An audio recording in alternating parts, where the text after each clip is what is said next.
Emmet Turner just asked me and Sarah to be godparents at his kid's christening. A tip: if you're riding a girl who has 3 different kids with 3 different daddies, wear a condom. Because if she says she's on the pill, here's the thought, maybe she's fucking lying. You see, Turner's a nice bloke. If a little slow on the uptake, his old boy Danny legged it on him when he was a kid, so he's probably gonna ride this situation out like it's Splash Mountain. Like, it's not her fault, really. I don't know her that well. She's from Killinarden, I think, but what I get from her is that the first one was a mistake, and the second one, you know, she was engaged to an American. Ah, an American. That makes it all right, like. I don't think she knows who the father of the third one is. And now, because apparently they run in his family, Turner and her are mammy and daddy to a set of twins, a boy and a girl. Thing is, Turner's an only child, and I know most of his cousins from the estate. I've never seen any twins in his family. His reasoning for giving us this task is that me and Sarah are, and I quote, the most stable couple he knows. I hadn't the heart to tell them that we were broke up, and the christening's next week. I hope this isn't going to be awkward.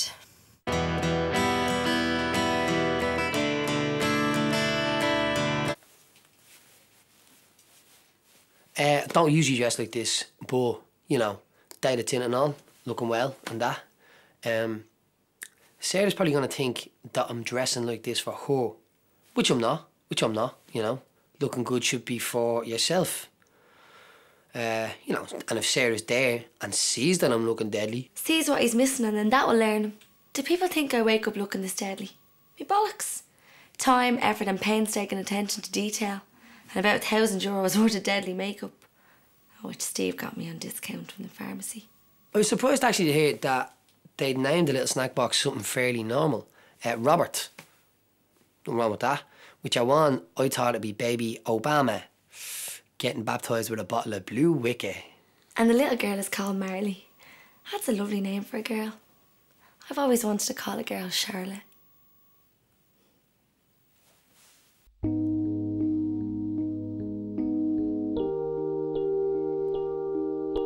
When we got there and went, you know, around each other, people started asking. Scarlet, like...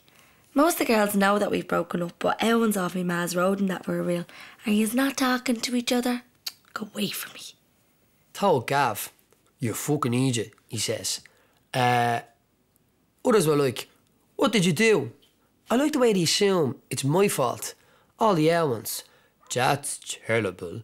And him and her's are godparents. It's not like I was going to be raising the little fucking home slice myself. It was a lovely day all the same. Real sunny. Sweating the bollocks out myself in a tin of fruit, like, you know? Like everybody done out in their best. It's rare you see that many in suits. Well, not unless something bad has happened or something with the courts or something, but actually, when you come to think of it, it's not that rare. Sarah looked pretty. Like our dress or whatever, you know? I didn't know whether or not to go over and say, all right. We hadn't talked that much in the last while, and I wasn't sure if things were a little awkward or, you know, uncomfortable. We didn't talk straight away. I think he misses me. When we got into the church, I saw him looking at me and staring at me in my dress and all.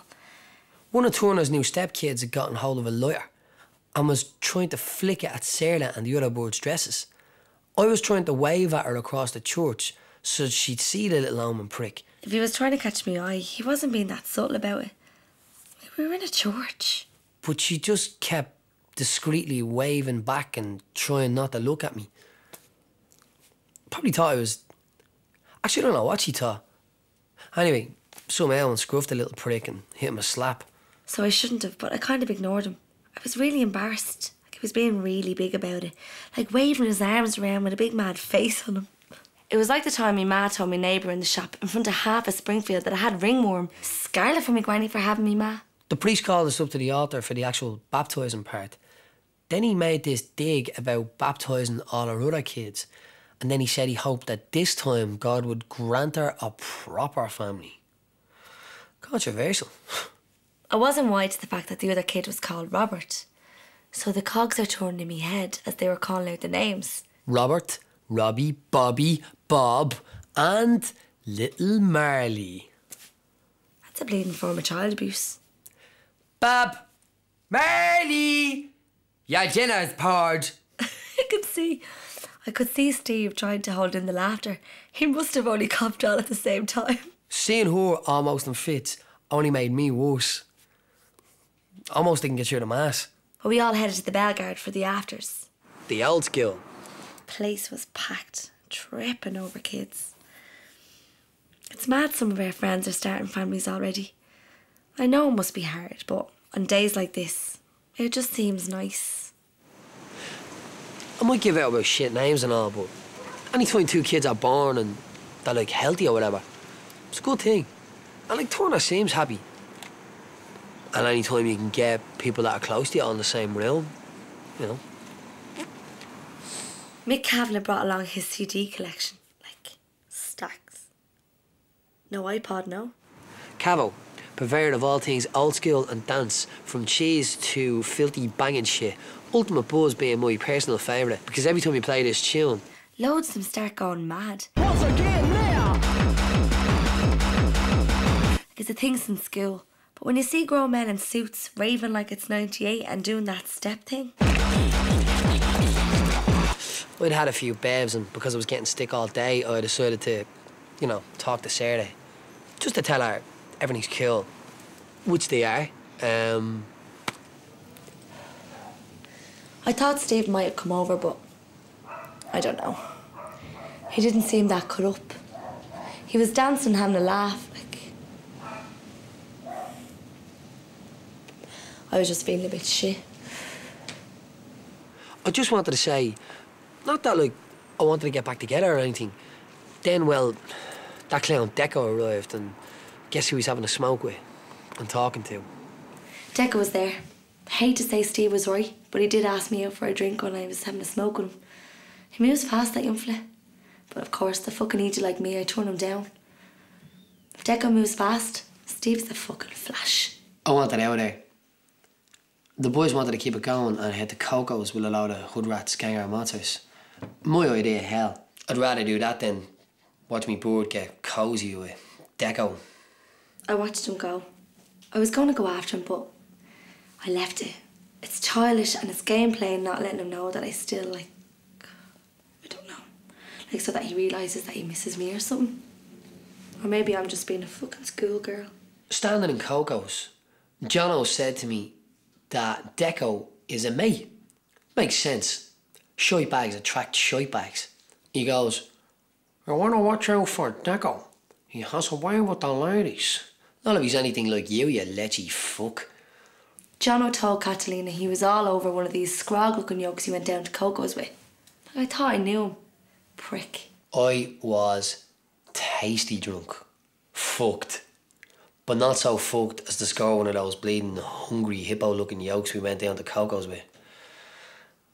Can I get your number? You're all I love. Maybe you don't really know anybody. Like, even the ones that you love. I used to love.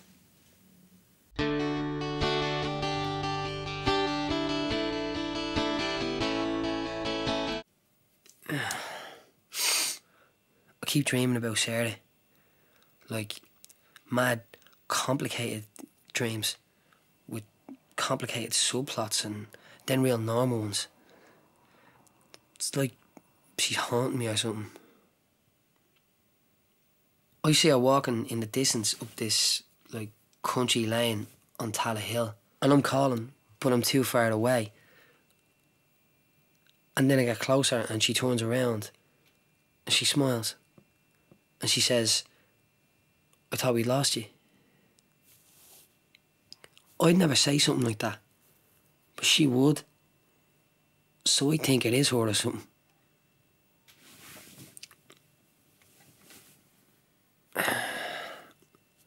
Then again, you know, it's 3 in the morning and maybe I'm talking shy.